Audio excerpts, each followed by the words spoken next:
Hi అండి. Hi madam hi. ఇప్పుడు మనకి ఎలక్షన్స్ అయితే రాబోతున్నాయి కదా ఏపీలో. నెక్స్ట్ సీఎం ఎవరైతే బాగుంటుంది అనుకోవచ్చు? మేడం ఇప్పుడు మన తెలంగాణలో కొత్త ప్రభుత్వం రేవంత్ రెడ్డి గారిది వచ్చింది. రేవంత్ రెడ్డి గారు రాగానే మహిళలకి ఉచిత బస్సు ప్రయాణం పెట్టారు. రేవంత్ రెడ్డి గారు రాగానే మహిళలకి ఉచిత బస్సు ప్రయాణం పెట్టారు. ఇక్కడ నేను ఎవరైనా బాధపడవచ్చు, బాధపడకపోవచ్చు, లేకపోతే ఇది ఏ కమ్యూనికేషన్ కావచ్చు, బట్ ఐ డోంట్ కేర్.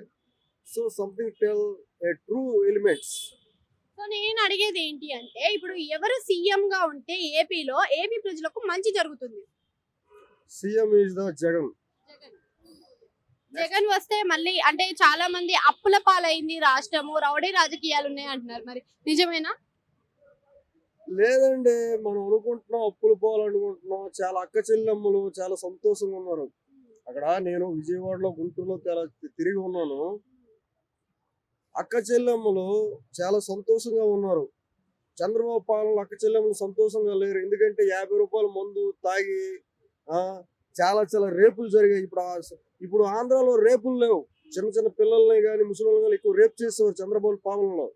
ఇప్పుడు జగన్ పరిపాలనలో రేపులు అనేవి లేవు. నెక్స్ట్ ఈ పవన్ కళ్యాణ్ కావచ్చు, చంద్రబాబు గారు కావచ్చు, ఇంకెవరైనా కావచ్చు, వీళ్ళు ఎంతమంది కలిసినా సరే, లేకపోతే శర్మిల కూడా కలవచ్చు. వాళ్ళ అన్నతో విభజించి శర్మిల కూడా కలవచ్చు.